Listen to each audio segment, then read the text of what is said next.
वन्देऽहं श्रीगुरुः श्रीयुतपदकमलं श्रीगुरुन् वैष्णवांश्च श्रीरूपं साग्रजातं सहगण रघुनाथान्वितं तं सजीवम्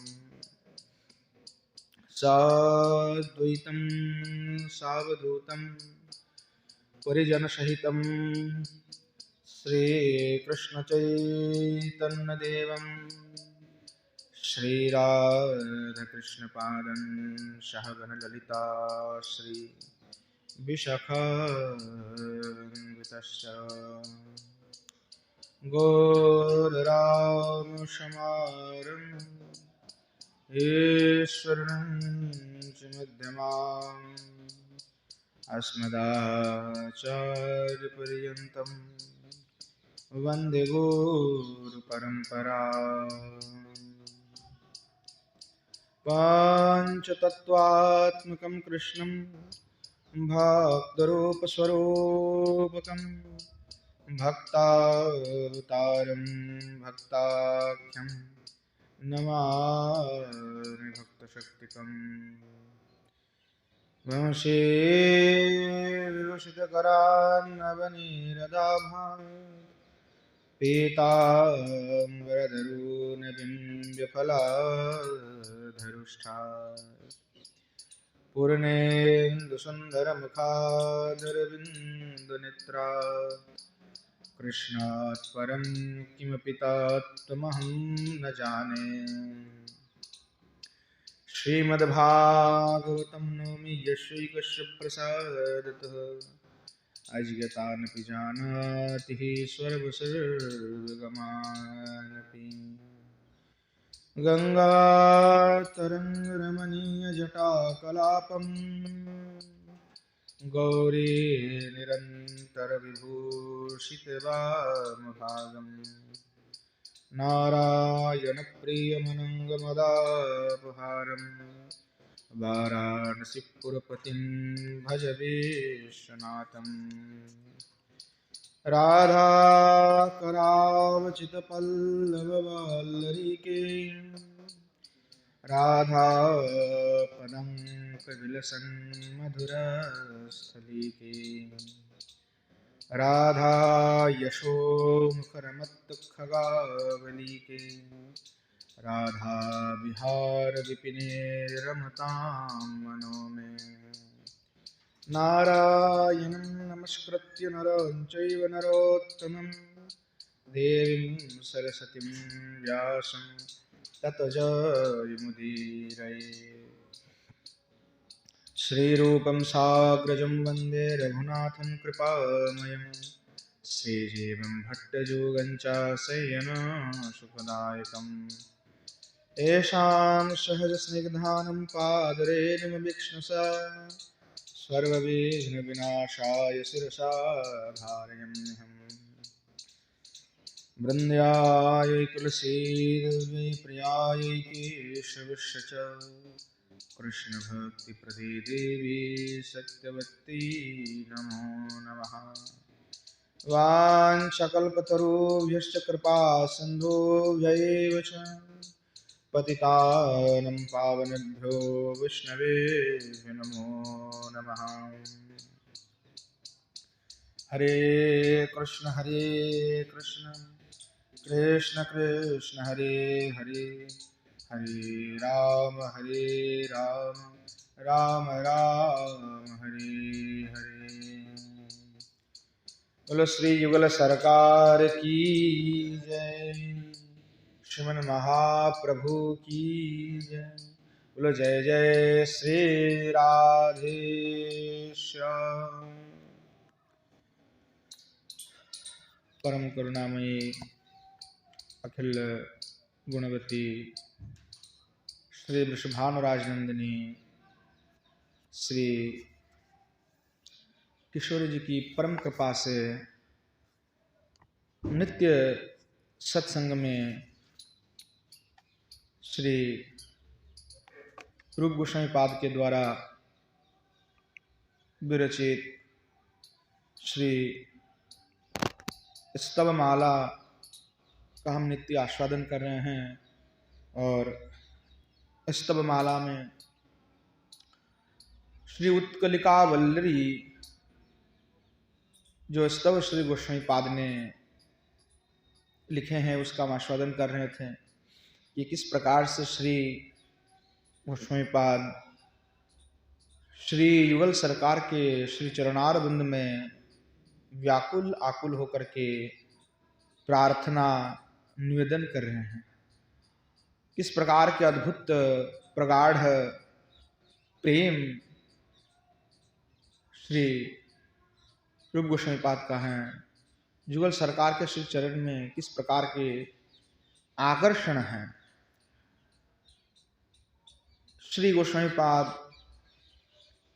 श्री युगल सरकार के स्वभाव का वर्णन कर रहे थे कि जैसे चंद्रमा में जो कालापन है, जो धब्बा है, काला धब्बा जैसे रहता है, ठीक उसी प्रकार श्री जी के चित्त में सतत श्री भगवान विराजमान है। और जैसे ही मछली जल के बिना नहीं जीवित रहता है, उसी प्रकार श्री ठाकुर जी भी श्री जी के बिना नहीं रह सकते, अर्थात श्री जी ही उनके जीवन हैं। आत्मा तो कृष्ण से श्री राधिका, राधया आत्मा तो कृष्ण, एक दूसरे के आत्मा के रूप में विराजमान हैं। जैसे आत्मा के अधिष्ठान बिना ये देह निर्जीव हैं, ठीक उसी प्रकार एक दूसरे के अभाव में वे भी निर्जीव हैं। तो श्री गोस्वामी पाद एकादश जो श्लोकावली हैं उसके द्वारा प्रार्थना की तीव्र आकांक्षाओं को उन्होंने व्याप्त किया है। प्रार्थना किया, तीव्र जो वासना है उसको उन्होंने प्रकट किया है। अब पुनश्च श्री गोस्वामी पाद कह रहे हैं, हंत सांद्र करुणाशोधज्जरी पूर्णमानसहृदो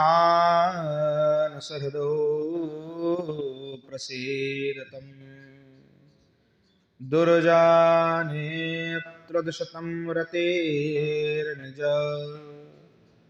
प्रेक्षण प्रतिभुवोश्चटामिपि।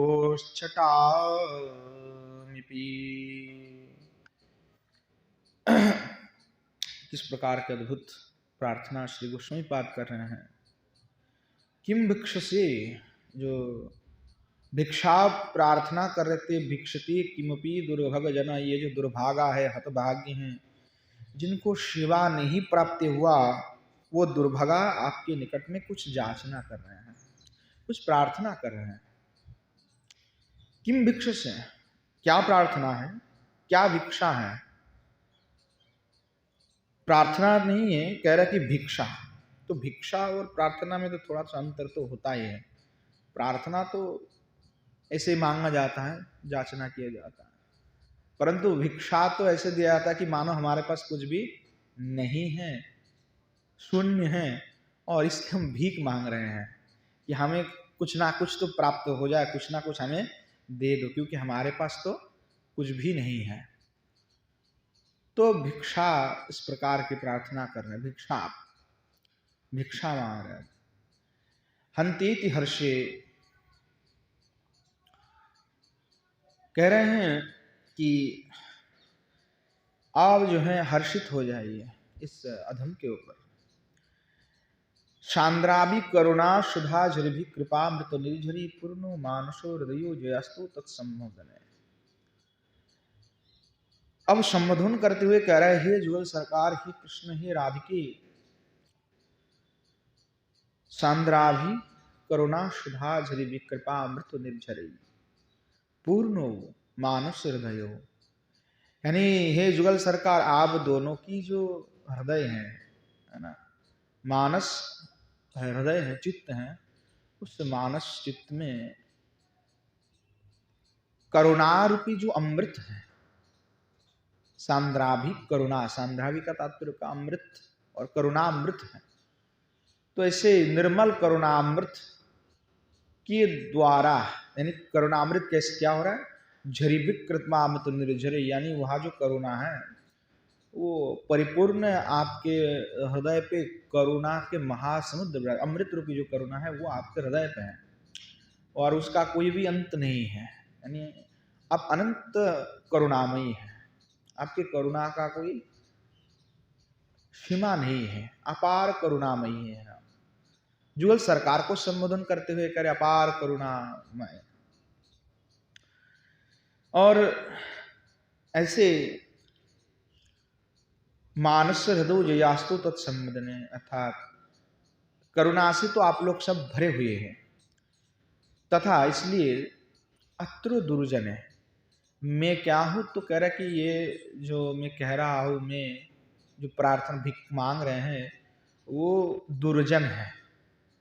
मेरा बुद्धि कोई अच्छा बुद्धि नहीं है, मैं दुर्जन हो, सज्जन नहीं हो, और इसलिए इस दुर्जन में मयि प्रसिदतम युवाम रतिष्ठताम अपि दिशतम। तो कह रहे हैं कि इस दुर्जन में आप लोग प्रसन्न हो जाइए, मेरे ऊपर आप प्रसन्न हो, और प्रसन्न हो करके रतिष्ठताम अपि दिशतम, यानी आपके जो दर्शन है वो दर्शन एक बार उनकी झलक मुझे प्राप्ति हो जाए, है ना, उसका कृपा का थोड़ा सा छटा हमारे ऊपर हो जाए और आपका दर्शन मुझे प्राप्त हो। तो उसलिए ऐसा कौन सा रति है जिसके द्वारा आपकी दर्शन मुझे हो सकता है, प्राप्त हो सकता है।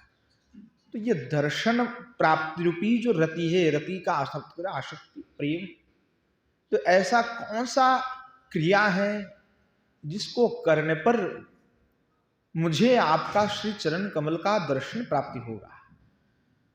तो इसका वह जो रति है, वो जो उपाय है उसका छटाम पे दुष्टम, थोड़ा सा अभी दे देंगे तो भी चलेगा, दीजिए, ददत्त दीजिए, हमें दान कीजिए, प्रदान कीजिए।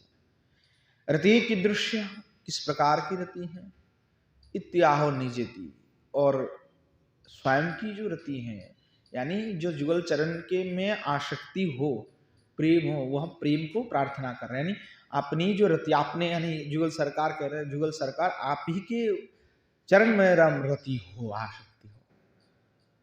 ऐसे युग्म दर्शन लग्न को भावेन गीताया इत्यार्थ, अर्थात आप दोनों का जो दर्शन है वो दर्शन मुझे प्राप्ति हो, उस अभिलाषा से इस प्रकार की स्तुति श्री रूप गोस्वामी पाद कर रहे हैं। प्रतिभुर लग्नाकु स्मृति हलायोधा, ये तो कोशकार जो है शब्द के लिए कहे हैं। तो श्री गोस्वामी पाद श्री युगल सरकार से ही प्रार्थना कर रहे हैं कि आपकी भी दर्शन अगर मुझे करना है तो आपके कृपा के बिना आपका दर्शन संभव नहीं है। भगवत प्राप्ति तो भगवान के इच्छा से है।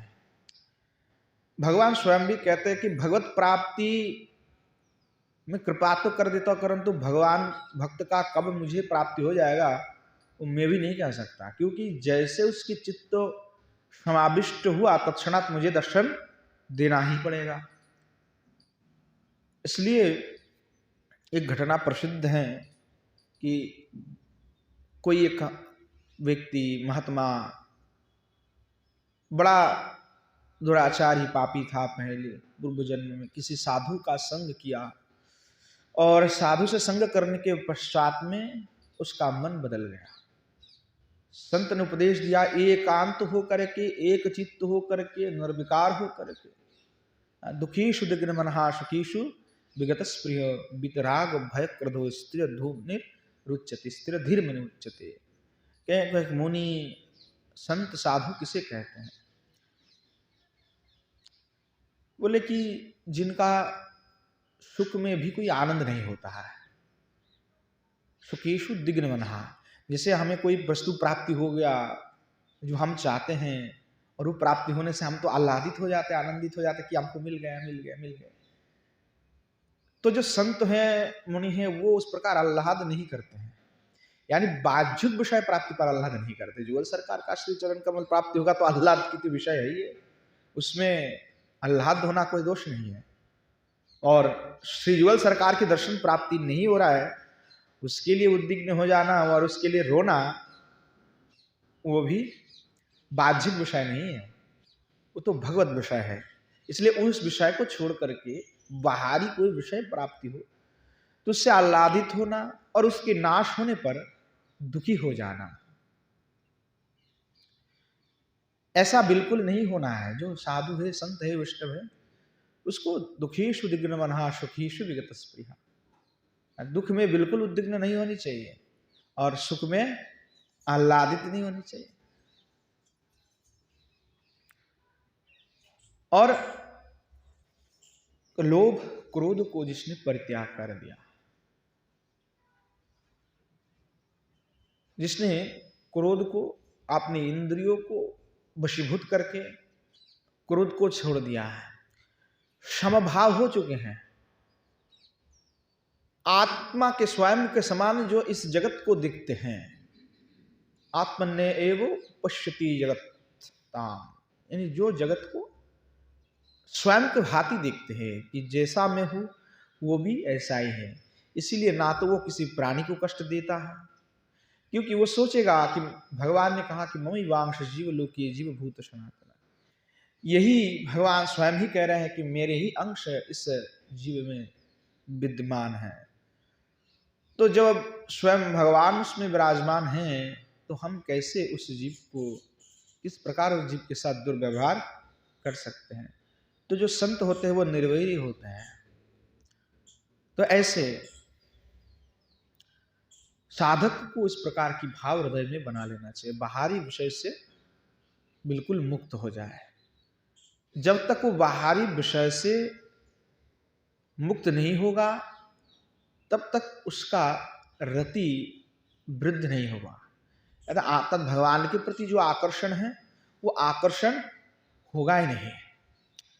तो अगर आकर्षण बनाना है तो विषय को छोड़ करके भगवान के श्री चरण कमल में हमारा रति हो, उसके लिए उनका चिंतन, उसका गायन, उसका दर्शन, स्वतः तो भगवत विषय में ही हमें निमज्जित रहना होगा। क्योंकि यह संसार बड़ा कठोर है जिसमें हम बात कर रहे हैं। अभी इस समय में न जाने कितने लोग जन्म हुए और कितने लोग जो है इस लोक को छोड़ करके चला भी गया। इस जगत में बड़े बड़े महाराज हुए, राजा महाराजा हुए, बड़े बड़े असुर हुए, इन्होंने स्वर्ग तक को भी, चतुर्दश भुवन के अधिपति भी हो गए, परंतु सुख और शांति इनको कभी प्राप्त नहीं हुआ। तो संसार की ऐसे कोई विषय वस्तु नहीं है जो आपको शांति प्रदान कर सकते हैं। जब हमने घर छोड़ा, संसार छोड़ा, फिर दोबारा संसार, दोबारा घर वही बनाने में लगे हुए हैं। तो भगवत विषय को, चिंतन को छोड़ करके हम बाहरी विषय को जो है उसमें मग्न हो चुके हैं। सदुपयोग वस्तु का कारण हम भूल चुके हैं। जब तक उस वस्तु, प्रत्येक वस्तु की एक सदुपयोग है। जिससे मोबाइल है तो मोबाइल का सदुपयोग भी है, दुरुपयोग भी है। पूरे दिन न्यूज सुनते रहो, कुछ उल्टा सीधा घटना सुनते रहो, राजनीति की खबर सुनते रहो, तो आपकी चित्त चंचल हो जाएगा, बिगड़ जाएगा। परंतु वही में आप अगर भगवान की कथा सुनते हैं, अगर उसमें ग्रंथ का ध्यान करते हैं, तो वो जो वस्तु है वो उपयोगी बन जाएगा। तो हर वस्तु की उपयोगिता को जान करके, इसीलिए कहा कि जो अनुकूल वस्तु है उसका ग्रहण करना चाहिए, प्रतिकूल को त्याग कर देना चाहिए। तो जो हमारे लिए प्रतिकूल विषय हैं, उस प्रतिकूल विषय को अनुकूल हमें बनाना है। उस वस्तु से जितना हम अच्छा कुछ कर सके उतना हमको करना है। तो भगवान की चरण में आसक्ति हो, उसके लिए प्रार्थना अति आवश्यक है। स्वयं को सुधारना बड़ा आवश्यक है। जब तक व्यक्ति सुधारेगा नहीं स्वयं को, तब तक वो इस जन्म मरण की चक्र में बंद करके पुनः पुनः पुनरपि जननम पुनरपि मरणम पुनरपि जननी जठरे शयनम, बार बार उसको इस चक्र में आना ही होगा। तो जो इसमें विद्वान है, विबुधा है, वो इस विषय को हट करके केवल और केवल श्री युगल सरकार के श्री चरण कमल में संलग्न रहते हैं। जैसे हमारे षड्गोस्वामी पाद ने, हमारे श्रीमद महाप्रभु, इन्होंने उस आदर्श को दिखाया कैसे साधक को भजन करना है। श्री रूप गोस्वामी पाद और जीव गोस्वामी पाद, सनातन गोस्वामी पाद, मैंने इनके जब जीवनी पढ़ रहे थे तो देखा कि राजाओं के पास जितना धन है सनातन रूप गोस्वामी पाद के पास में उससे भी अधिक धन था। ये लोग पूर्व में ये लोगों की परंपरा में ही राजा थे, महाराजा, तो धन का कोई कमी नहीं था। परंतु इन सभी विषयों को छोड़ करके इस वृंदावन में आकर के सर्वतो त्याग करते हुए, उस त्याग को दर्शाते हुए कि ताकि आगे वो साधक के लिए उपयोगी हो, स्वयं उसको दर्शाया, दिखाया और स्वयं उस प्रकार की भजना भी किया। तो जब तक हम उसके लिए लालायित नहीं होंगे, लुब्ध नहीं होंगे, जैसे किसी को मिठा खाने में बड़ा लोभ है, किसी को खट्टा खाने में लोभ है, तो लोभ बड़ा आवश्यक है। विश्वनाथ चक्रवर्ती पाद भी उसका व्याख्यान करते हैं, जो है माधुर्य कादम्बिनी में, रागवर्त्म चंद्रिका में, कि लोभ बड़ा आवश्यक है। भगवत चरण प्राप्ति की लालसा अगर नहीं जगा है, अर्थात सेवा की अभिलाषा, लालसा अगर नहीं हृदय में जागृत हुआ और हम रह गए, तो फिर फायदा नहीं है। उस लालसा को जगाना है, उस लालसा को तीव्र रूप से तीव्रता प्रदान करना है। जब तक वो तीव्रता नहीं पैदा होगा उसमें, तब तक काम नहीं बनेगा। तो तीव्रता होना उस लालसा में बहुत आवश्यक है। इसलिए श्री युगल सरकार से यही प्रार्थना कर रहे हैं कि हे युगल सरकार, आप कृपा करके उस जो लालसा है, वो जो रति है, जो आसक्ति है, उसकी छटा भी हो अगर तो मुझे प्रदान कीजिए, ताकि उस आसक्ति धीरे धीरे बढ़ते जाए और बढ़ करके इतनी तीव्रता में पहुंच जाए कि भगवत चरण प्राप्ति हो जाए। तो एक संत, जो संत था, वो भजन कर रहे थे, उस साधु ने उपदेश दिया कि जाओ और जा करके एकांत होकर के, निर्वैर होकर के, समभाव होकर के चुपचाप जो है श्री युगल सरकार का भजन करो, भगवान का भजन करो। उसने संत की बात को माना और भजन करने के लिए चला गया, और भजन करते हुए वे सम्यक जो है रूप से नियम आदि का पालन करते हुए भजन कर रहे थे। और उसमें एक बट वृक्ष के नीचे में जो है विराजमान होकर के भजन कर रहे थे, अश्वत्थ का वृक्ष। अब वो भजन मन के आनंद में श्री युगल सरकार का स्मरण करता, भजन करता। एक दिन अचानक उसी मार्ग से श्री नारद जी जा रहे थे, और जो सो नारद जी को देखा संत जो बड़े आनंदित हुए, और जो है नारद जी के श्री चरण कमल में लोटपाट होकर के खूब प्रणाम किया, और नारद जी ने खूब आशीर्वाद प्रदान किया। तो नारद जी कहने लगे कि बताओ संत, क्या जानना चाहते हो, कोई प्रश्न है क्या है? क्योंकि संत का स्वभाव है हालचाल पूछना कि भजन कुशल है कि नहीं। तो जब नारद जी ने पूछे तो संत ने कहा कि महाराज भजन तो कुशल है, पर एक जिज्ञासा है। बोले कौन सी जिज्ञासा है? तो संत कहने लगे कि एक ही जिज्ञासा है कि कब तक हमारे श्री प्रभु का चरण हमें प्राप्ति होगा, कब तक हमें प्राप्ति होगा, ये हमें जानना है। तो नारद जी फिर कहने लगे कि वो तो हमारे हाथ में नहीं है, हम नहीं जानते। बोले नहीं, आप तो त्रिकालदर्शी है। बोले वो त्रिकालदर्शी हैं, परंतु हम इस बात को नहीं जान सकते, नहीं कह सकते। वो तो भगवान ही बता सकते हैं कि वे कब आपके ऊपर प्रसन्न होकर के कब आपका दर्शन आपको प्रदान करेंगे। तो संत ने कहा कि ठीक है नारद जी, तो आप जरा भगवान से पूछ करके हमें बताइए।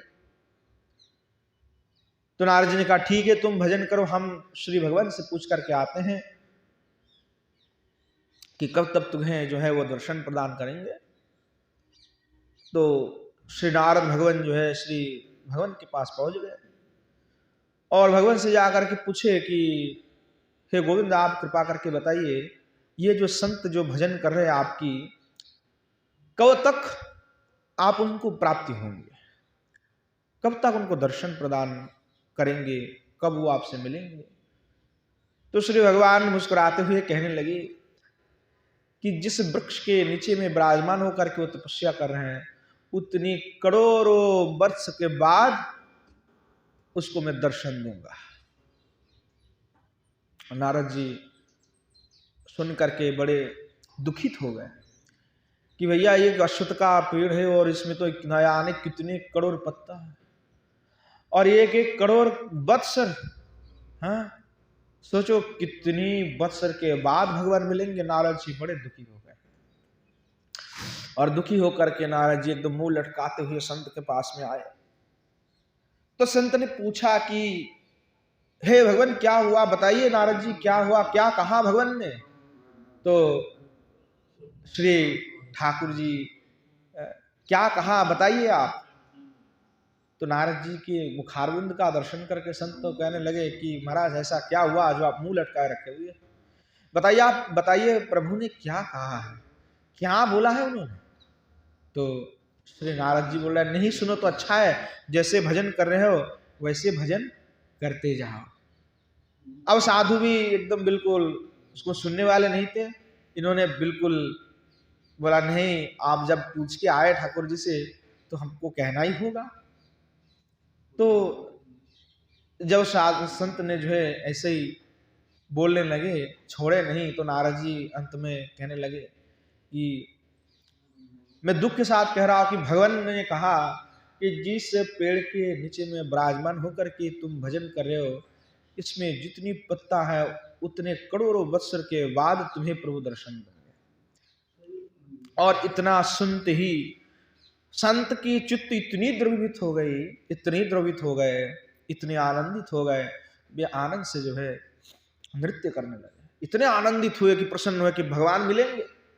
इस खुशी से उसने इतना उछाला और इतने नृत्य करने लगे और तत्क्षणात उसकी चित्त जो है श्री भगवान में पूर्ण रूप से लग गया। और जैसे चित्त पूर्ण रूप में लगा तो तत्क्षणात श्री गोविंद आकर के पधारे। बोलो श्री गोविंद भगवान की। तो भगवान पधारे और भक्त को दर्शन दिए। भक्त तो लोटपाट होकर के श्री गोविंद के चरण में रो पड़े कि प्रभु आपने कृपा किया, आपने दर्शन दिया। नारद जी हतभम्बित हो गए। नारद जी ने फिर भगवान से पूछने लगे, प्रभु आपने अभी अभी तो कहा था कि करोड़ों वर्ष के बाद जो है आप उनको दर्शन देंगे और तत्क्षणात आप आ गए।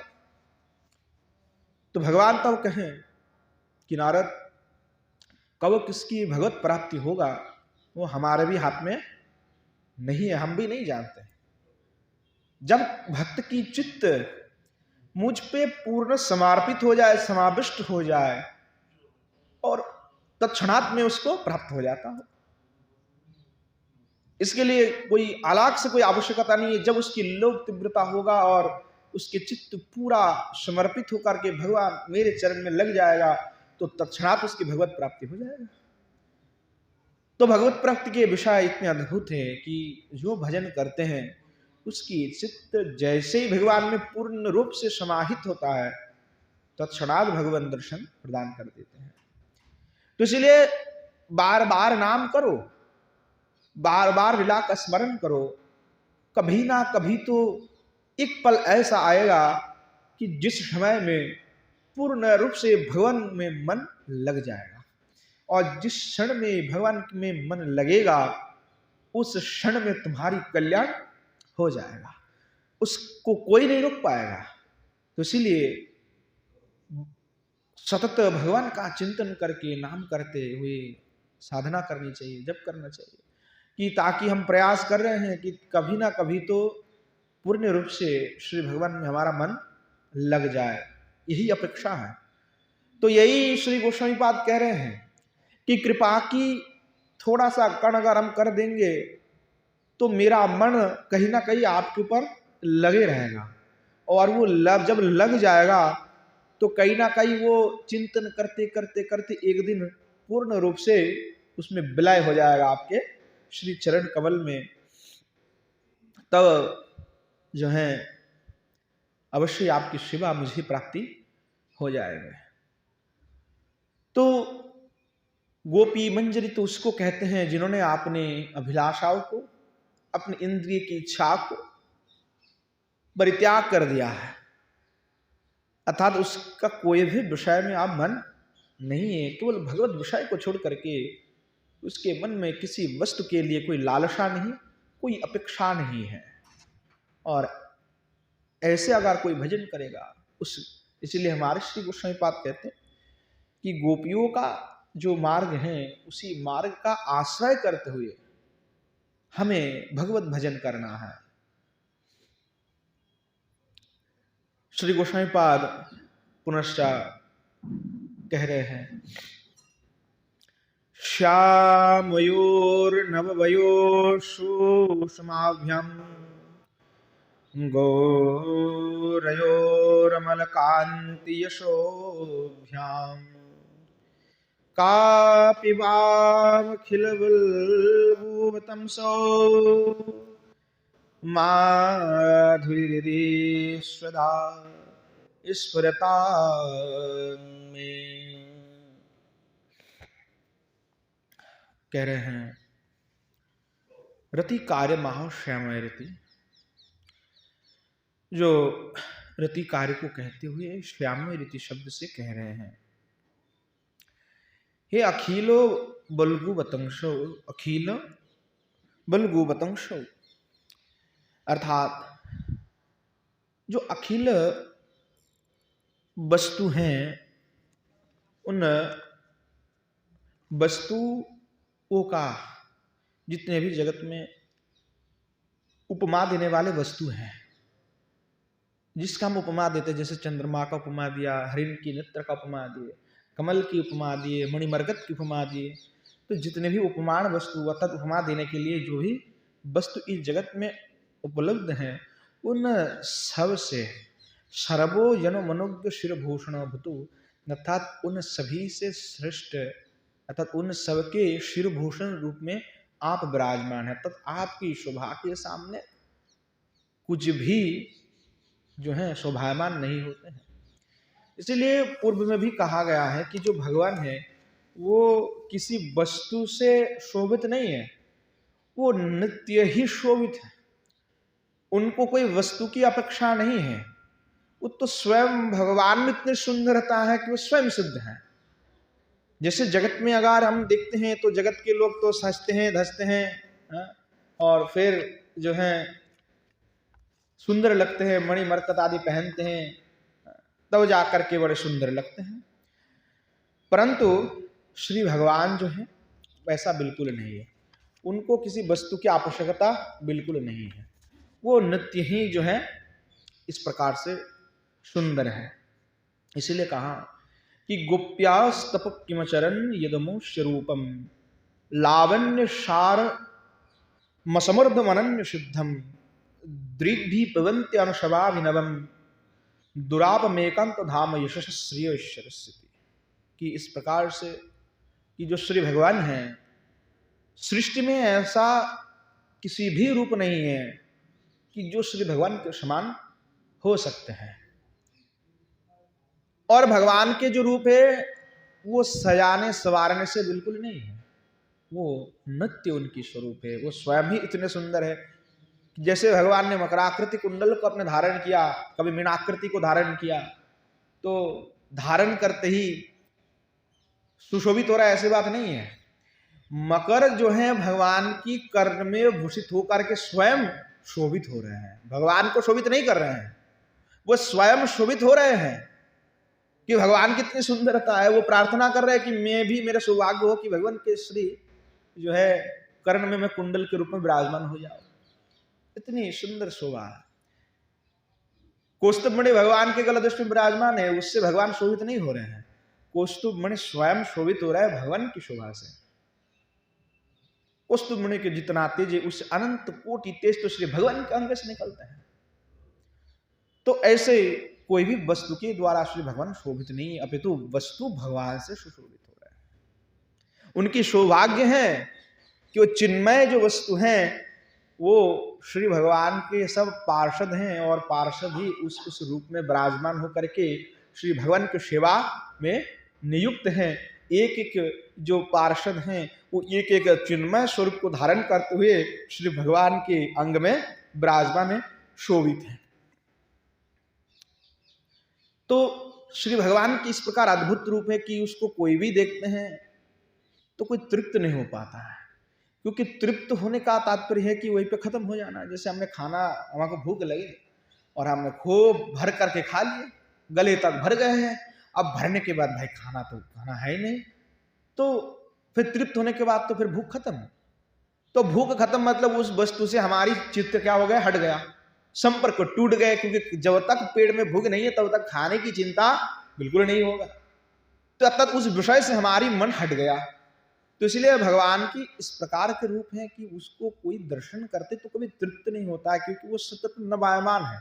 अपने आप ही देखा तो तत्काल फिर दिखेंगे तो लगेगा कि जैसे आपने पलक झपकाया फिर दोबारा देखेंगे, फिर आपको नए शोभा का दर्शन होगा। यानी वो कभी जो है पुराना होता ही नहीं, वो नित्य नवायमान है।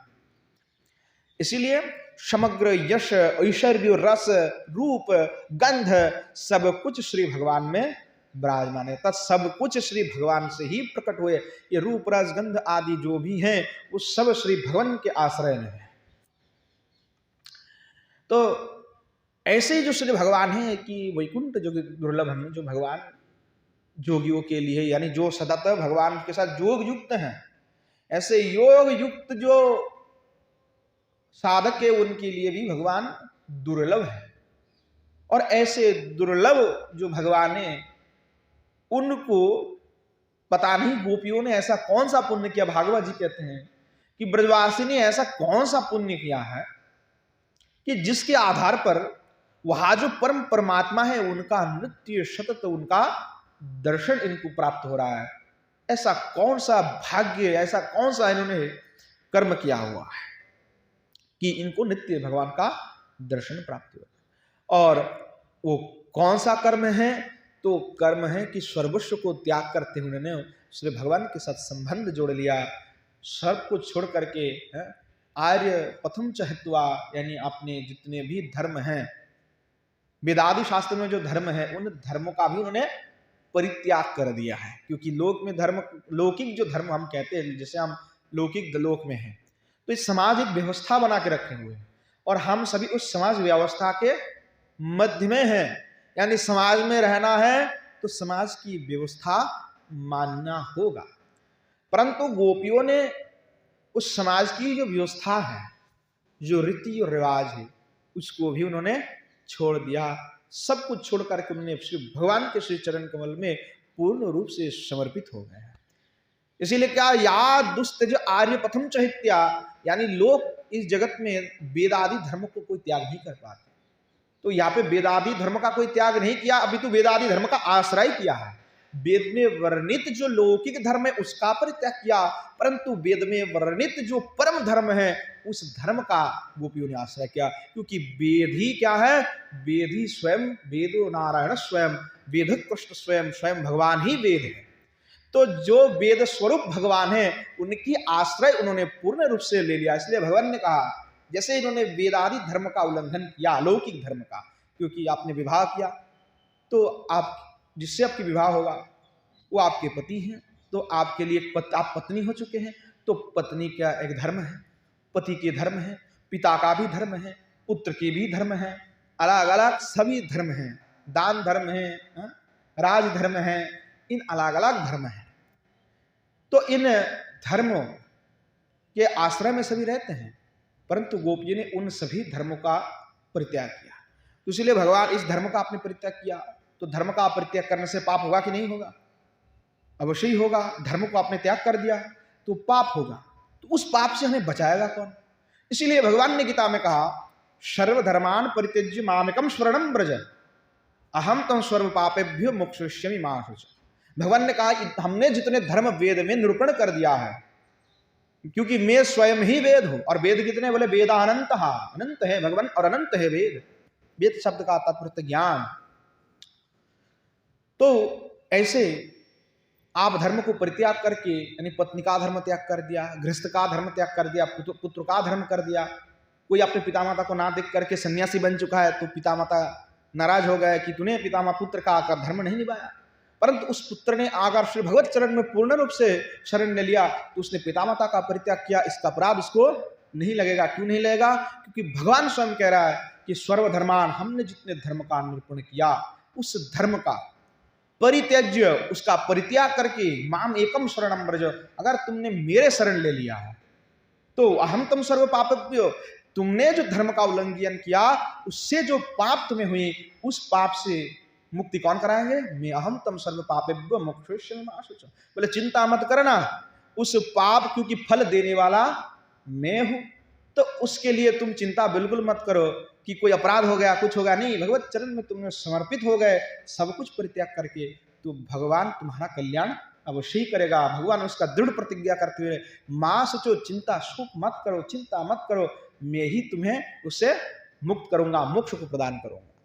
तो उन गोपियों ने भी श्री भगवान के श्री चरण कमल में आश्रय लिया, मन को लगा दिया।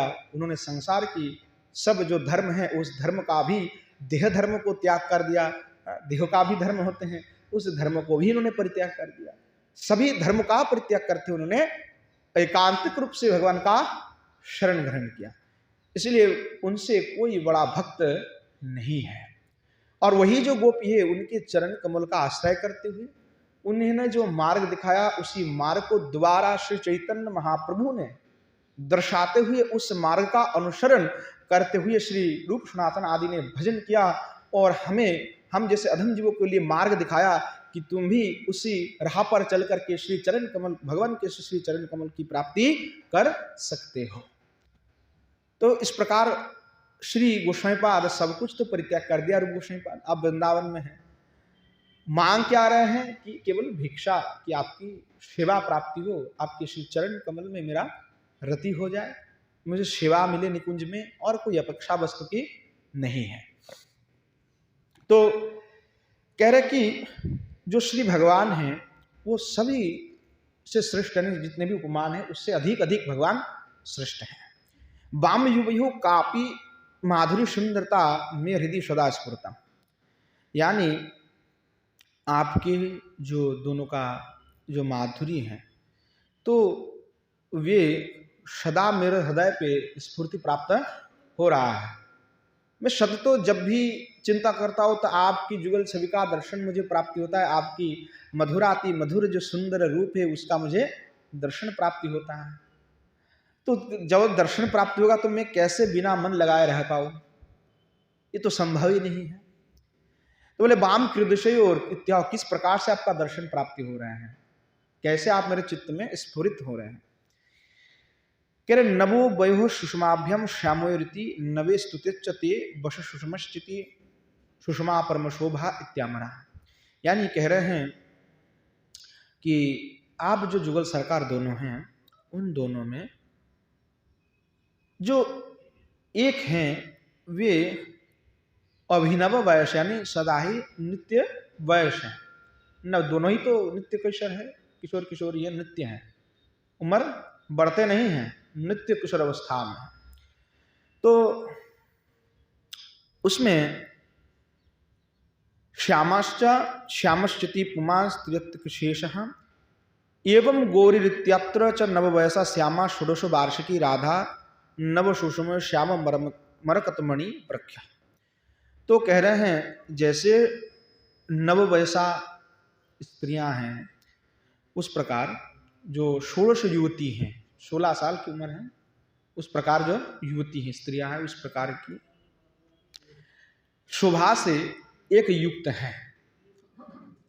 और इस प्रकार से वो सुंदर हैं जैसे मरकत मणि है, उस मरकत नव सुषमया श्याम मरकत मणि प्रख्या, यानी मरकत मणि की जो कांति है, उस कांति की गर्भ को भी खर्ब करते हुए वह जो षोडश वर्षीय युवती हैं वो विराजमान, अर्थात श्री जी की बात कर रहे हैं कि अद्भुत शोभा से आप युक्त हैं, नित्य कुशल अवस्था को आप प्राप्त हैं, और इसलिए आप श्याम हैं, अर्थात मरकत मणि के जैसा आप उज्जवल हैं, इसलिए आप श्याम हैं।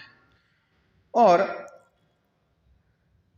पुनर्वाम कीदृशो रीत्याह अमलकांति यशोभ्याम गौररीति गौरिश्चा गौरश्चतयो अमलकांत्या गौरी कनक पख्या राधा अमलजशा गौरहा शुभ्रहा श्री कृष्ण गौरोपीति विश्व।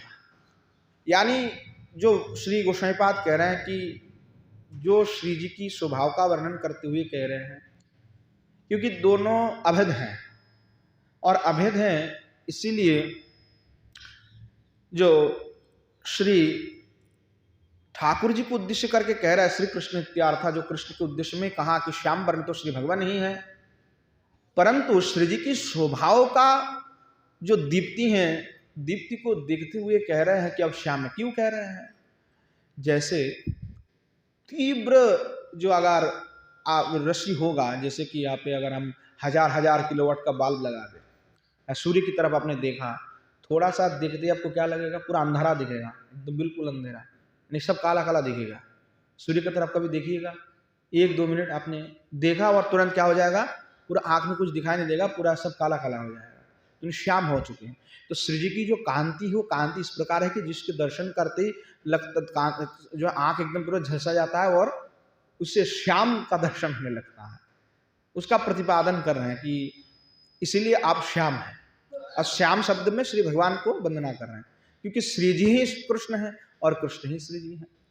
और दूसरी बात ये कह रहे हैं पुनर्वाम की दृश्योत्तर, दो दूसरे हैं वो किस प्रकार से हैं? बोले अमोल कांति शुभ्याम, यानी जिसकी कांति और यश अमल है, यानी जिसमें कोई भी मल नहीं है, ऐसा निर्मल यश से जो शुभ्र है। जैसे सफेद है तो सफेद वस्त्र है तो उसमें कोई काली धब्बा नहीं है, तो शुभ्र है एकदम बिल्कुल। तो यहाँ पे तात्पर्य उपमा देकर के कह रहे हैं कि जो श्री भगवान के यश हैं वो अमल है, मल नहीं है उसमें, और इसलिए वे शुभ्र वर्ण है।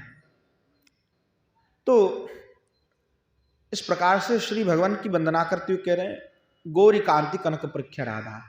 और कांति से अगर हम विचार करते हैं तो श्री किशोर जी का कांति क्या है? तो गौरांगी है। तो कांति से तो श्री किशोरी जी गौरांगी हैं, परंतु अमल जश से श्री भगवान भी क्या है? वो भी शुभ्र है, गौरांगी है। ठीक उसी प्रकार श्री भगवान भी जो श्याम हैं, परंतु श्री जी की जो शोभा है, उनके अंग की कांति, उससे वे श्यामत्व को धारण की हुई है। यानी एक दूसरे के जो भाव है उसका ग्रहण कर रहे हैं, क्योंकि दोनों में कोई भेद बिल्कुल नहीं है। इसलिए आप दोनों की यह जो रूप माधुरी है, अमल यश गौर शुभ्र श्री कृष्ण, तो अमल यश श्री भगवान शुभ्र है। तो गौरव पितरों ने श्वेत थे विश्व, ये तो कोश के लिए कहा है। तो ऐसे जो अद्भुत रूप माधुरी हैं, जब मैं नेत्र जैसे में बंद किया तो चित्त में तत्क्षणात आपकी दर्शन मुझे प्राप्त हो रहा है, और दर्शन प्राप्ति में इस प्रकार अद्भुत जो शोभा है, उस शोभा का मैं दर्शन कर रहा हूँ। तो श्री जुगल सरकार किस प्रकार की अद्भुत इनके रूप माधुरी कैसे हैं, उसका दर्शन करते हुए श्री रूप गोस्वामीपाद जो है यहाँ पे उल्लेख कर रहे हैं। पुनश्च श्री गोस्वामीपाद कह रहे हैं सर्ववल्लभ वरण्य कुमारो प्रार्थये वत युवाम प्रणिपत्य लीलया वितरतम निजदास्यम, लीलया वितरतम निजदास्यम। अब जो है प्रार्थना कर रहे हैं कि माधुरी मग्नेन तो या किम कार्यम तत्राहो शर्वती।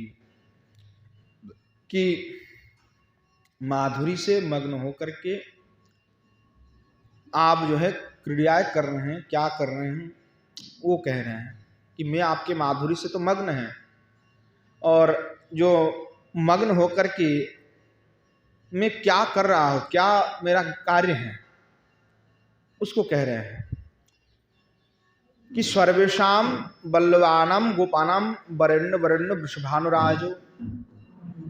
तो आप मेरे चित्त में सतत जो है स्फूर्ति प्राप्त हो रहे हैं। तो जो सभी बल्लवी हैं, गोपी हैं, उन सभी गोपियों में सबसे श्रेष्ठ जो है हमारे श्री किशोरी जी हैं, श्री राधा है। और श्री वृंदावन में स्थित जितने गोप हैं उन सभी गोपियों में श्री भगवान कृष्णचंद्र श्रेष्ठ है। तो ऐसे जो जुगल सरकार वृषभानु नंदिनी श्री राधा और नंद सुत श्री ठाकुर जी, आप दोनों को तयो कुमारिष्ट कुमारष्ट तू संबोधने, दोनों का जो है संबोधन के द्वारा दोनों के निकट में प्रार्थना कर रहा है कि प्रार्थीवत युवम प्रणिपत्य, कि प्रार्थना कर रहा है। क्या प्रार्थना कर रहा? बोले बतो युवाम प्रणिपत्य, आप दोनों को प्रणाम करते हुए। किस प्रकार से? बोले पुनः पुनः प्रणाम कर रहे हैं। और प्रणाम करते हुए लीलया वितरतम निज दास्यम, लीलया वितरतम निज दास्यम, यानी आप करुणा करके, कृपा करके, अनुग्रह करके मुझे अपनी जो दास्य हैं वो प्रदान कीजिए। एक बार नहीं कह रहे हैं, दूसरी बार भी कह रहे हैं कि एक बार हमने कह करके छोड़ दिया, चलो कोई नहीं, एक बार प्रार्थना कर लिया और दोबारा क्यों करेंगे।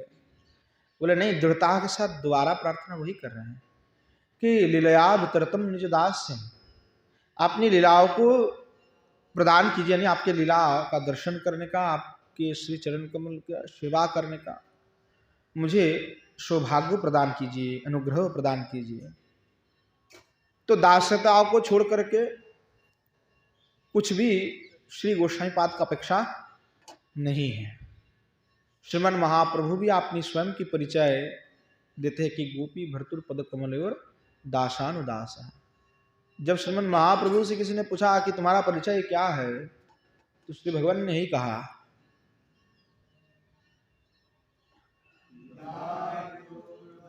कि गोपी भर्तुर पद कमलोर दासानुदास है।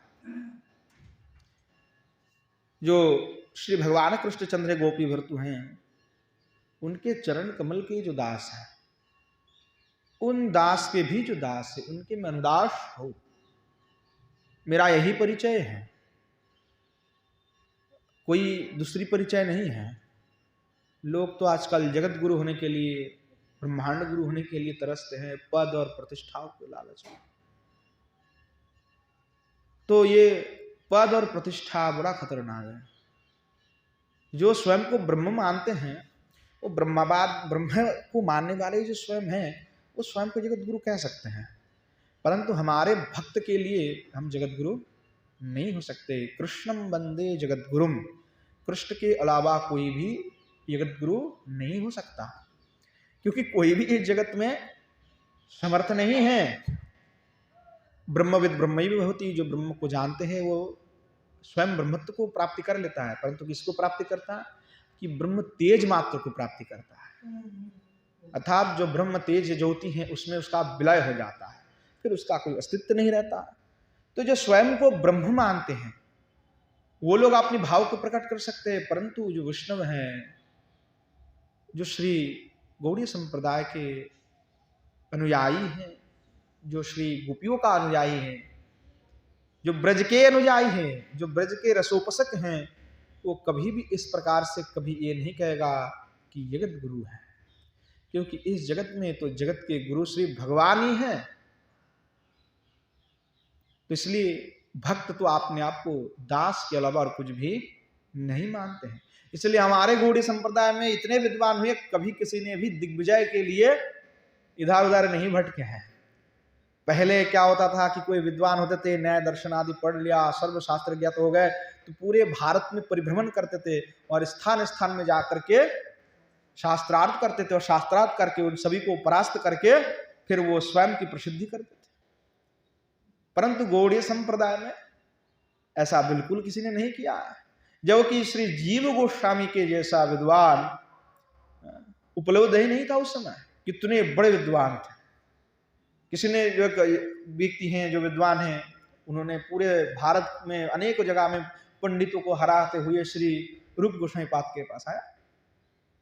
उन्होंने सुना कि वृंदावन में कोई रूप नाम के आचार्य हैं जो बहुत ही बड़े विद्वान हैं, अगर उसको परास्त कर लिया तो सभी तुमसे परास्त हो जाएंगे। तो वो भी आया, रूप गोस्वामी पाद अपने ग्रंथ लिखने में व्यस्त थे, भजन कार्य में। गोस्वामी पाद के पास आया और गोस्वामी पाद ने तुरंत जय पत्र लिख करके उनको दे दिया कि जा। वो तो बड़ा खुश हो गया कि भैया मैंने जय पत्र हासिल कर लिया है। तो बोले कोई बात नहीं, मैं थोड़ा यमुना जी में स्नान करके आ जाता हूँ। तो रूप गोस्वामी पाद ने कहा कोई नहीं, जय पत्र यहीं पे रखे हुए, हम तो अपने भजन में जा रहे हैं। जय पत्र लिख दिया। और मार्ग में जब स्नान करके आ रहे थे तो जीव गोस्वामी से उनकी मुलाकात हो गई और जीव गोस्वामी पाद के साथ बात बात में शास्त्र चर्चा हो गए और शास्त्र चर्चा में विद्वान जो है श्री जीव गोस्वामी के साथ टक्कर नहीं दे पाए, निश्चुप हो गए, दो चार बात में शांत हो गए। तो विद्वान सोचने कहने लगे तुम किनके शिष्य हो? तो उन्होंने कहा कि मैं तो रूप गोस्वामी पाद के शिष्य हूं। तो विद्वान तो वहीं पे नतमस्तक होकर के कहने लगे जिनकी चेला इतना पर बड़े विद्वान हैं, उनके गुरु कितना बड़ा विद्वान हो। परंतु किस प्रकार की आचरण है, किस प्रकार की शिक्षा है कि स्वयं को दास के अलावा और कुछ नहीं कह रहे हैं।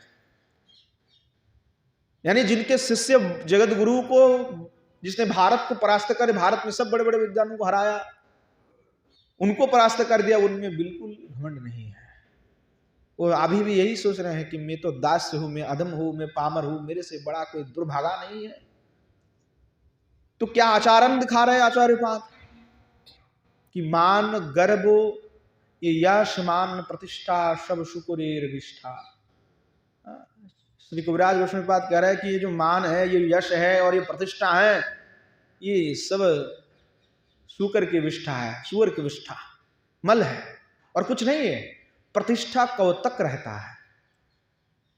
कितने बड़े बड़े राजा हुए, चक्रवर्ती सम्राट हुए और पूरे विश्व को उन्होंने शासन किया, आज कोई पूछने वाला तक नहीं है, कोई याद भी नहीं रखे हुए है। चलो हुआ कोई राजा, ठीक है, कुछ साल तक चली, उसके बाद खत्म। परंतु वही भिखारी जो रूप सनातन, जो विरक्त विष में रहकर वृंदावन में भजन किया, आज 550 साल बाद भी पूरे विश्व में उनके नाम प्रसिद्ध है।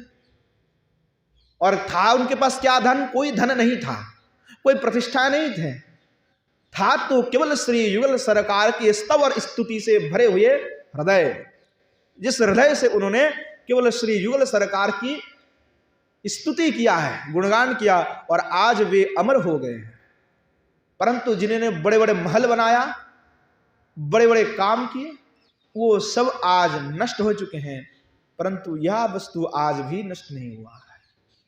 आज भी लोग, लाखों लोग उनके अनुयायी हैं, उनके स्मरण कर रहे हैं, उनको प्रणाम कर रहे हैं। तो जगत के विषय और भौतिक विषय में मन लगा करके कोई फायदा नहीं है। ऐसा जिंदगी में क्रियाएं करनी चाहिए। हम तो सफर में निकले हुए हैं। ये जो जगत है, ये जगत भी पृथ्वी घूम रहे हैं, सब अपने अपने में घूम रहे हैं, क्योंकि कभी स्थिर वे नहीं है, हर समय खिचक रहे हैं, और हम भी सफर करने वाले मुसाफिर हैं। तो सफर ऐसे करो कि ऐसे लोगों से मिलो और लोगों के साथ इस प्रकार की व्यवहार रखो कि लोग तुम्हें सालों सालों तक याद रखें। वो सफर लोग कभी भूले ना। तो आचार्योपाद ने तो अपने जीवन में ऐसा सफर किया, इस प्रकार के युगल सरकार के चिंतन में मग्न हुए कि आज भी लोग उन्हीं के राह पर चल रहे हैं। जिस मार्ग में उन्होंने चला उस मार्ग आश्रय करके श्री जुगल सरकार की चरण कमल की प्राप्ति करने के लिए सब निकले हैं। तो दास्यता का अलावा कुछ भी प्रार्थना नहीं कर रहे हैं कि धनम दही, यशम दही, प्रतिष्ठाम दही, ये सब कोई भी वस्तु मांग नहीं रहे, क्योंकि ये सब नश्वर है। तो बुद्धिमान व्यक्ति तो वही है जो जानते हैं कि ये वस्तु नश्वर है और उसके लिए कोई वृथा आसक्ति रख करके कोई फायदा नहीं है। एक बात है कि आज कोई भी राजा हो सकता है, कल कोई फकीर भी हो सकता है, कोई भी गारंटी इस बात की नहीं है कब क्या हो जाएगा। निश्वास नहीं विश्वास कदारुद्ध भविष्य, सास का तो कोई भी गारंटी नहीं है। तो मूल उद्देश्य, मुख्य उद्देश्य ये कि श्री युगल सरकार की श्री चरण कमल में हमारी सेवा प्राप्ति हो, भी हमें दास्यता प्रदान कर दे। इसके अलावा हमारे पास और कोई भी आशाएं नहीं है, कोई अपेक्षा नहीं है। इतना ही प्रभु दे दो कि आपके श्री चरण कमल में मेरा सेवा मुझे मिल जाए, मैं सेवा कर सकूं। तादृशी न मया युगुर दास्यमेव कार्यमिति। तो श्री गोस्वामीपाद कह रहे हैं श्री युगल सरकार की जो लीला माधुरी है, जो उनके दर्शन करते हुए श्री गोस्वामीपाद जो कार्य कर रहे हैं, वो कार्य क्या है कि दास्य प्रार्थना रूप जो कार्य है वही कर रहे हैं, दूसरा कोई भी कार्य नहीं कर रहे हैं। तब स्तुति कर रहे हैं कि आप रो रहे हैं कि आप हमें कृपा प्रार्थना कर दीजिए, हमें दास्यता प्रदान कीजिए। पुनश्च कह रहे हैं प्रणिपत्य भवन्तमर्थये पशुपालेन्द्र कुमार काकुभी ब्रजजो वतमौलिमालिका करुणपात्रमिमं जनम कुरु। अथो प्रसन्नभ्याम ताभ्याम सकाशात् क्रमात्तयो करुणम जाचते प्रणिपत्ति द्वाभ्याम। अब दो श्लोक में जो है दोनों के पास में, युगल सरकार के पास में जो है वे प्रार्थना श्री गोस्वामीपाद कर रहे हैं, जो प्रसन्न हो चुके हैं कि आपकी प्रसन्नता के लिए आप प्रसन्न हो जाएं और आपके निकट में, इसीलिए क्रम से मैं प्रार्थना को जांचना कर रहा हूं कि आप हमें कृपा कीजिए। हे पशुपालेन्द्र कुमार, हे पशुपालेन्द्र कुमार अर्थात श्री भगवान पशु को पालन करने वाला, नंद बाबा गौ का पालन करने वाला। तो भगवान का एक नाम तो स्वयं ही गोविंद है, गाम रक्षति इति गोविंद, जो गायों का रक्षा करते हैं। गवा नाम पालयितारम रक्षितारम, जो गाय का पालन करते रक्षा करते वही गोविंद हैं।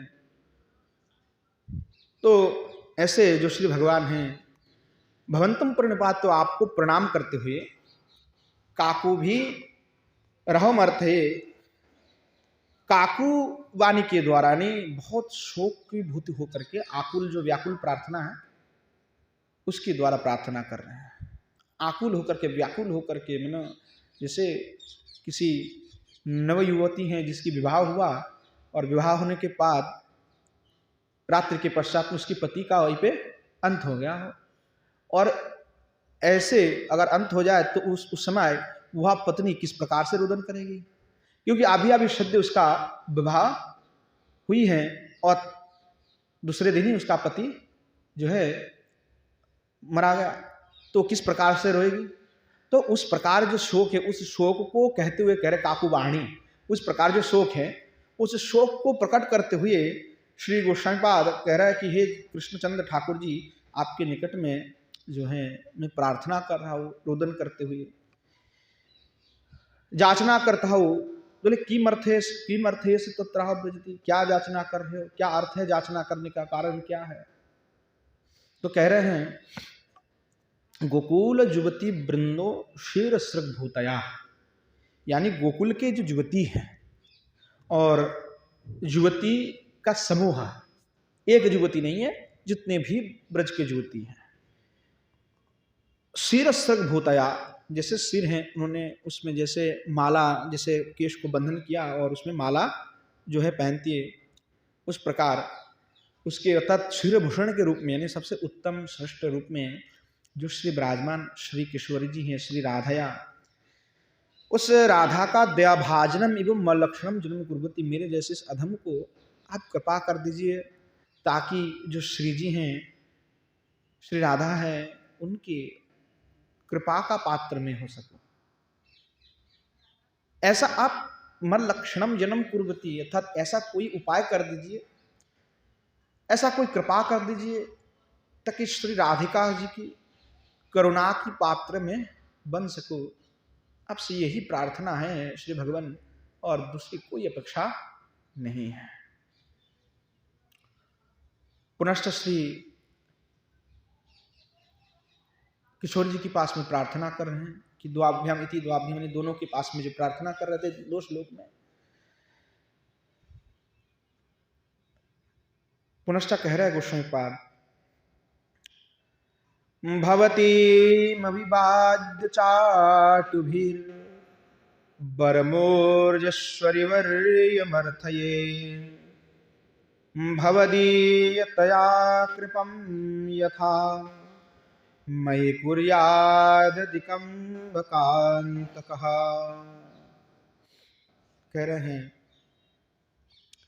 कि हे ऊर्जेश्वरी, यानी ऊर्जेश्वरी का तात्पर्य कि कार्तिक अधिष्ठात्री देवी, जो कार्तिक माह के अधिष्ठात्री देवी हैं, वह जो श्री जी हैं। हे राधे, भवतीम अभिवाद्य नृत्य, यानी आपके अभिवादन करते हुए, आपको नमन करते हुए, चाटुभीर वाक्य, यानी चाटु वाक्य उसको कहा जाता है जिसके द्वारा किसी को प्रसन्न किया जाए, यानी ऐसी वाक्य जो कहते ही लोग प्रसन्न हो जाते हैं, उस प्रकार की चाटु वाक्य। तो चाटु वाक्य ही वर्यम श्रेष्ठम, यानी इस चाटु वाक्य के द्वारा जो श्रेष्ठ जो वर है, उस वर को हम जांचना कर रहे हैं। यानी श्रेष्ठ वर का तात्पर्य जिससे बड़ा कोई वर हो ही नहीं सकता। संसार में लोग कितने कितने भगवान से वर मांगते हैं।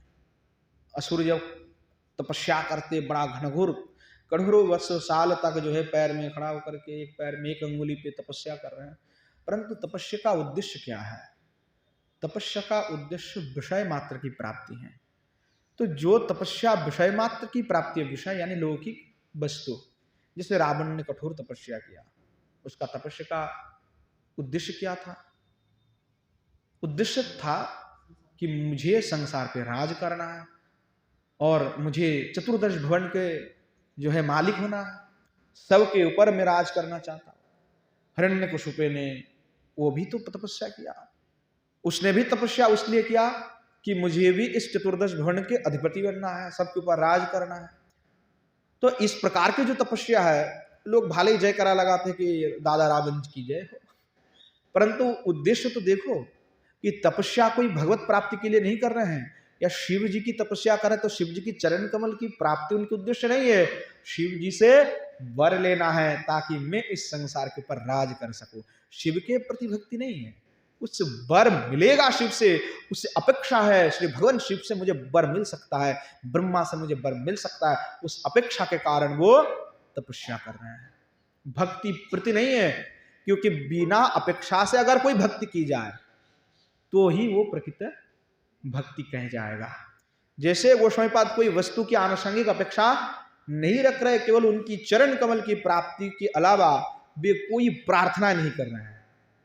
तो यह जो प्रार्थना है, यह जो तपस्या है, यह जो आचरण है, वही अनुकरणीय है, वो प्रणम्य है। परंतु जिन्होंने केवल विषय प्राप्ति मात्र के लिए तपस्या किया, वो हमारे लिए उस तपस्या प्रणम्य नहीं है, वो हमारे लिए अनुकरणीय आचरणीय नहीं है, क्योंकि उसमें विषय की गंध है। जब तक विषय मात्र की गंध किसी भक्ति में है तो वो भक्ति शुद्ध विशुद्ध भक्ति नहीं है, वो तो प्राकृत भक्ति मात्र है, जो केवल कामना की पूर्ति करने के लिए है। तो हमारे आचार्य प्रार्थना भी कर रहे हैं कि श्रेष्ठ प्रार्थना क्योंकि श्रेष्ठ प्रार्थना तो उसी को कहते हैं जिसमें उनके भगवत चरण के प्राप्ति के अलावा और कोई प्रार्थना नहीं किया जाए, और उससे अधिक कोई श्रेष्ठ प्रार्थना हो ही नहीं सकता। इसलिए कह रहे बलदेव विद्याभूषण, वही जो श्रेष्ठ प्रार्थना है, उस श्रेष्ठ प्रार्थना को हम मांग रहे हैं आपसे। वर माहो, उस वर को कहते हुए क्या मांग रहे हैं कि भवदीयो तया तदीयो भावेनो मयि भगान्तुकु कृष्ण यथाधिकम कृपाम कुर्यादिति। तो कि हे किशोरी जी, आप इस प्रकार की कृपा कीजिए कि श्री भगवान कृष्णचंद्र मुझ पर कृपा करे। और किस प्रकार से कृपा करें? बोले कि भवदीयो त्वया तदीयो भावेन, अर्थात आपकी जो भाव है कि सेवा प्राप्ति श्री ठाकुर जी की, और मेरा तो प्राप्ति यही है कि राधा दास्य के अलावा हम कुछ नहीं चाहते हैं। राधा दास्य विगर्यसी, श्री सनातन गोस्वामी पाद बृहद भगवतामृत में निरूपण किया कि कृष्ण दास्य और राधा दास्य दोनों में कौन श्रेष्ठ है। कृष्ण का दास्यता ग्रहण करना और राधा की दास्यता ग्रहण करना, इन दोनों में श्रेष्ठ क्या है? तो श्री गोस्वामी पाद कह रहा है कि राधा दास्य श्रेष्ठ है। क्योंकि राधा दास्य इसलिए श्रेष्ठ है क्योंकि श्री ठाकुर जी तभी प्रसन्न है जब श्री जी की सेवा की जाए, और श्री जी तभी प्रसन्न है जब श्री ठाकुर जी की सेवा की जाए। परंतु इसमें विशेषता है कि जो श्री भगवान है वो इतने श्री जी में संलग्न है कि श्री जी के अलावा श्री भगवान को कुछ दिखता ही नहीं है। एकमात्र इस जगत में भगवान किसी के वशीभूत हैं तो वो श्री भगवान श्री किशोर जी के वशीभूत हैं। ऐसा कोई शास्त्र में प्रमाण नहीं कि जहाँ पे लिखा हुआ है कि भगवान किसी दूसरे का वशित है। भगवान भागवत में कहते हैं अहम भक्तो पराधीन न तो वशीभूत। मैं भक्त का पराधीन हो, क्योंकि वो भक्ति कर रहा है इसलिए मैं जो है पराधीन हो गया, परंतु वशीभूत में नहीं होगा। तो इसलिए कहते हैं कि मैं केवल वशीभूत हो तो श्री राधा के अलावा मैं किसी की वशीभूत नहीं हो। तो श्री जी में इतनी समर्थ है कि श्री जी के जो मंजरी उसमें समर्थ यही है कि जो अखिल जगत के लोकपालक हैं, जो भगवान हैं, जब निकुंज में द्वार में मंजरी को रखा जाए और श्री जी ने मान करती हुई कह दी कि नहीं अब कृष्ण से कोई मुलाकात नहीं होगा, तो जो अखिल ब्रह्मांड के ईश्वर है जो भगवान है वो जब आकर के निकुंज के द्वार पे आकर के कहते हैं कि श्री जी का दर्शन मुझे करने दो, तो मंजरिया एकदम बिल्कुल स्टैंड होकर के कहती है बिल्कुल प्रवेश नहीं हो सकता क्योंकि श्री जी का अनुषद है। तो भगवान गिड़गिड़ाते प्रार्थना करते हैं मंजरी से कि नहीं एक बार तो मौका दे दो। तो कहते नहीं हम तो श्री जी के दासी हैं, श्री जी की आज्ञा के बिना हम कुछ भी नहीं करते। तो जो अखिल ब्रह्मांड के पालक है वो श्री जी के द्वारपाल के सामने, मंजरियों के सामने एकदम फीका पड़ जाते हैं, बिल्कुल शांत पड़ जाता है, गिड़गिड़ाते। तो ये जो मंजरियों को सामर्थ्य प्राप्ति है वो किसके लिए? श्री जी के माध्यम से प्राप्ति है। तो श्री जी की महिमा कितनी अधिकाधिक है। श्री भगवान स्वयं कहते हैं कि आदि में अगर मेरे नाम लेकर, श्री जी के नाम ना लेकर के कोई अगर मेरा नाम लेता है तो मैं उससे बिल्कुल प्रसन्न नहीं, मैं उससे बिल्कुल रुष्ट हो जाता हूं। इसीलिए हम कहते हैं राधा कृष्ण है, कृष्ण राधा नहीं कहते हैं। हम सब जब करते हरे कृष्ण कृष्ण कृष्ण हरे हरे, हरे राम राम राम हरे हरे। तो हरे शब्द में क्या है? तो श्री राधा है। गोस्वामी पाद व्याख्या में कहते हैं, हरिनाम की व्याख्या में कि हरेर मनोहरती हरे संबोधन में कि जो हरि का मन को हरण कर ले वो हरे हमारे श्री जी हैं। तो पहले हमने श्री जी का नाम लिया, उसके बाद हमने कृष्ण कहा, तो हरे कृष्ण कहे। और हम कहते हैं राधा राधा, तो राधे राधे कहते हैं। तो बोले राधे राधे भी कहते हैं, तो पहले तो श्री जी के नाम ले रहे। बोले नहीं आपने राधा कहा तो श्री भगवान के नाम तो आपने लिया ही नहीं। तो बोले नहीं राधा, तो बोले राधया धावती इति राधा, राधया के राधा के प्रति जो धावित होता है जो भगवान, वो राधा स्वरूप में श्री भगवान उसी नाम के अंदर ही श्री भगवान गोविंद विराजमान है, क्योंकि वो श्री किशोर जी के प्रति निरंतर धावित होते हैं। तो ऐसे हमारे श्री ठाकुर जी, ऐसे हमारे श्री किशोर जी, और इसलिए उनके लिए प्रार्थना ही कर रहे हैं कि आप ऐसे कृपा कर दीजिए कि आपकी दास्यता हमें मिल जाए, कृष्ण हमें ऐसे कृपा करे ताकि श्री जी आपकी दास्यता मुझे प्राप्ति हो। यही आपसे प्रार्थना है कि कृष्ण मुझ पर ऐसे कृपा कर दे। तो इसलिए कहा भगवान को कृष्ण यथाधिकम कृपाम कुर्या, इसलिए कि श्री भगवान हमें मधुर भाव को प्रदान करे, आपकी दास्यता प्रदान करे, ये आप कृपा कर दीजिए। तो किस प्रकार के अद्भुत प्रेम और किस प्रकार की अद्भुत याचना भिक्षा श्री गोस्वामीपाद कर रहे हैं, कि कोई विषय की कोई बात ही नहीं है, विषय गंधोल्लेश मात्र भी आप नहीं है, केवल और केवल विशुद्ध प्रेम, भक्त और भगवान की जो प्रेम है एक दूसरे से जुड़ने का, उसके अलावा यहाँ पर कुछ भी नहीं। तो एक साधक जो भगवान के चरण कमल को प्राप्ति करना चाहता है, उसके चित्त में भी इस प्रकार की उत्कट वासनाएं होना चाहिए। अगर नहीं होगा तो फिर कैसे प्राप्ति होगा? इसलिए कहा कि इस प्रकार की उत्कट वासना ही, तीव्र लालसा ही उस जुगल सरकार की चरण को प्राप्ति कराने में समर्थ है। अगर वासना नहीं है, विलासा नहीं, हमने खाया पिया, दो नाम माला जा पिया, बस हो गए, तो फिर वो केवल फल मात्र प्राप्ति है। लालसा है तो शिवा प्राप्ति नहीं है, हो नहीं रहा है। लालसा होनी चाहिए शिवा की प्राप्ति। जब तक साधक रोएगा नहीं, गिड़गिड़ाएगा नहीं, जुगल सरकार के पास रोएगा नहीं, जुगल सरकार के जो सेवक है उनके पास नहीं रोएगा, धाम के पास नहीं रोएगा, वैष्णव के पास नहीं रोएगा, गुरु के पास नहीं रोएगा, तब तक उसको कृपा नहीं प्राप्ति हो सकता, तब तक रति नहीं हो सकता, प्रेम नहीं हो सकता। तो इस प्रकार की जो तीव्र आसक्ति वासना है वो साधक के हृदय में अनिवार्यतया होना चाहिए, यानी ये मैंडेटरी है, होना ही चाहिए।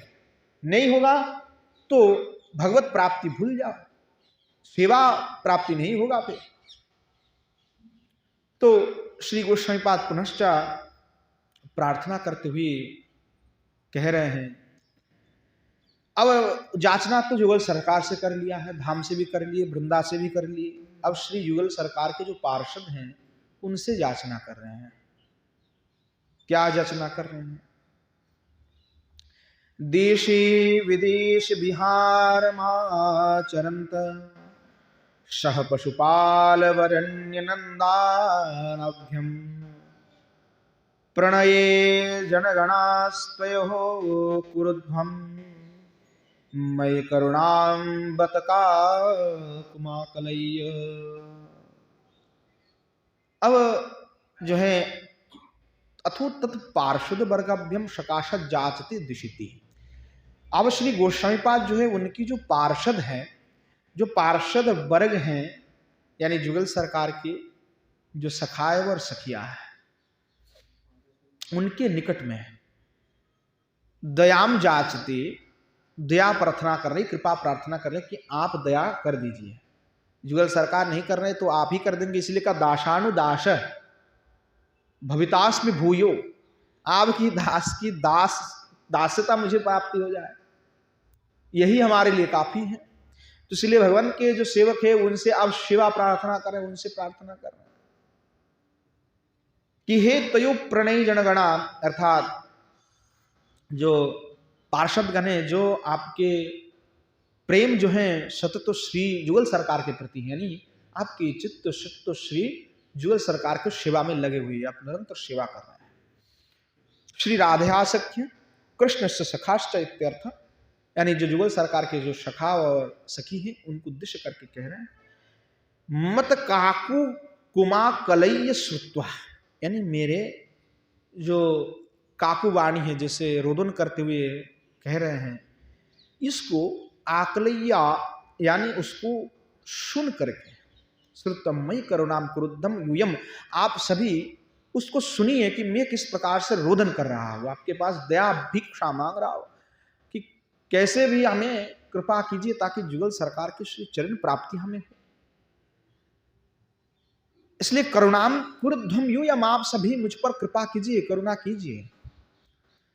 कीदृशः पशुपाल वरण्य नंदभ्यम तादृशः दिशि दिशि विहार माचयन्तु पूर्वाण्यस्तयोर लीला परिकर इत्यर्थ है कि किस लिए आपसे मांग रहे हैं, क्योंकि आप लोग नित्य संगी हैं, नित्य सेवक हैं, नित्य दास हैं। और जो श्री ठाकुर जी हैं, सबके लिए वंदनीय जो श्री युगल सरकार हैं, वे आप लोगों के साथ यानी आप जो हैं श्री युगल सरकार के संगी होकर के साथ में दिशी विदिशी यानी इधर उधर चारों ओर यानी कहीं पे भी चले युगल सरकार तो सखा सखी तो उनके पास में सतत रहती है। तो इसलिए कह रहे हैं कि वृंदावन के दिशी विदिशी इधर उधर चारों ओर आप विहार माचर्यन तो कुर्बन यानी उनके साथ में वो तो विहार कर रहे और आप उनके संगी होकर के विचरण कर रहे, उनके साथ भी सेवा में सतत युक्त हैं। इसलिए आप हमारे जो दुख हैं, हमारी जो पीड़ा है, उसको जान करके आप हमारे पर कृपा कीजिए, क्योंकि आप लोग लीला परिकराते हो, उन दोनों का आप लीला परिकर हैं, नित्य सेवक हैं। इसलिए मेरे दुख और कष्ट को जान करके कृपा करके मुझ पर दया कीजिए, ताकि श्री युगल सरकार की सेवा मुझे प्राप्ति हो। आप लोगों से यही प्रार्थना है, हे परिकर आप सभी मेरे ऊपर कृपा कीजिए। इस प्रकार दंडोक्ति से श्री गोस्वामीपाद जो है प्रार्थना कर रहे हैं। अब एक एक करके श्री गोस्वामीपाद अपने सखियों के पास में भी प्रार्थना करेंगे। आगे तो उन्होंने इस प्रकार से रोए, इस प्रकार से विलाप किए, क्या कहें। साधक के लिए उत्कलिका वल्लरी एक ऐसा आदर्श ग्रंथ है कि जिसको भाव को जान करके अगर उस भाव को हृदय में धारण करके साधक बार बार उस प्रकार की प्रार्थना है श्री किशोर जी के पास में, युगल सरकार के पास में करते हैं, तो श्री युगल सरकार निश्चित रूप से प्रसन्न हो जाते हैं, अवश्य उसको प्रेम प्राप्ति हो जाता है। परंतु ध्यान इतनी बात देना है, सुखे दुखे समो कृत्वा लाभा लाभा जयो जयो, सुख दुख में कोई भेद नहीं करना, आत्मवत सब में देखना, किसी से ना बैर रखना का किसी से प्रेम रखना, समभाव हो करके एक चित्त में श्री युगल सरकार का स्मरण करते हुए अगर कोई इसको करेगा तो अवश्य उसको श्री युगल सरकार की चरण कमल की प्राप्ति अनिवार्य है। आज समय भी हो चुके हैं, तो आज यहीं पे विश्राम देते हैं। आगे श्री गोस्वामीपाद किस प्रकार से प्रार्थना कर रहे हैं उसका हम आस्वादन करेंगे। प्रेम से बोलिए जय जय श्री राधेश्याम निताय गौर शितानाथ प्रेमानंदे हरि हरि बोल।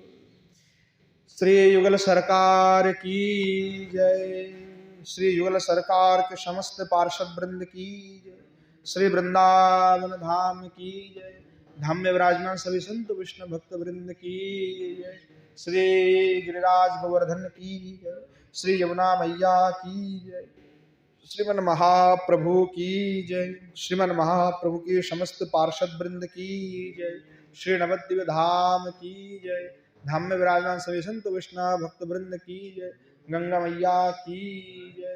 बोलो श्री रूप गोस्वामीपाद की जय, श्री जीव गोस्वामीपाद की जय, श्री बलदेव विद्याभूषण पाद की जय, श्री स्तव माला की जय, श्री पंडित बाबा की जय, श्री कृपा सिंधुदास बाबा जी महाराज की जय, श्री विष्णुदास बाबा जी महाराज की जय, श्री राम गोपाल दास बाबा जी महाराज की जय। आज के हरि कथा की जय, हरि कथा में पधारने वाले सभी संत वैष्णव भक्त वृंद की जय, आवनापन गुरु गोविंद की जय, भागवत निवास की जय, बोलो गिरिंद्र बिहारी भगवान की जय, बोलो जय जय श्री राधेश्याम निताय।